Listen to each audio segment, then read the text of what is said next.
Okay, so now I have some pink. I love working with spring colors, don't you? They're so fun.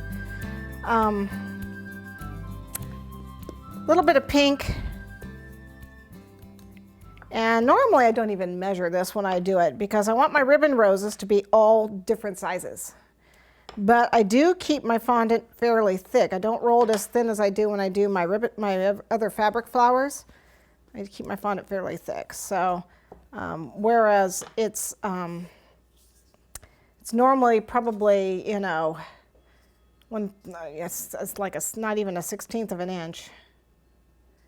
For, you know, it's as thin as I can get it for the flowers so you can see through it. For the anything I'm going to cut, for a ribbon rose, it's probably going to be a 1/16 of an inch. It's a little bit thicker.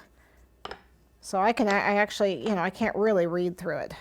And then I've got the ribbon cutter. Normally I just, you know, whatever size it cuts, because you cut the excess off. But I've got this set at, I think it's an inch. No, it's not. It's, what is it? I lied.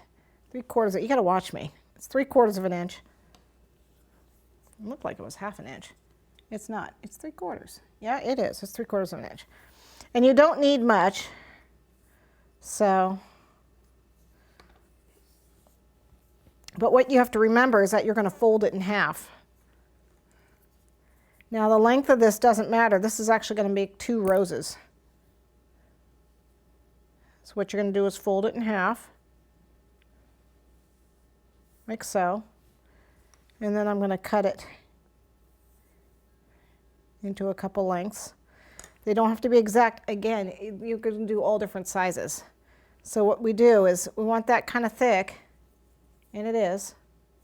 A little bit of water, kind of curl that edge in, see, like so, and you just roll, keeping it flush, okay, that top flush. And that's actually all I do with it. I just give it like 1 or 2 rolls and that's it. So see, that was even more than I needed. Okay, and that's it for my ribbon roses. And I don't need all this excess down here. So I can just cut. That's why it doesn't matter what size you measure your piece out to. You're going to be cutting it down to whatever shape and size you want. Isn't it cute? There it is. That's it on its side. That's it standing up. So I'll make a couple more. So we're going to curl it around. That's good enough.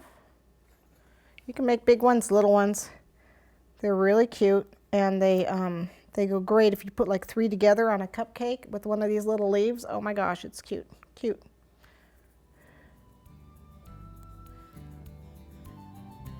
Little girl roses. This one's kind of coming apart. Little water. There we go. Okay, so you get the idea how to do those cute. I like them fat. If you get them too thin, then they don't look so great. You want them fat. So there's that.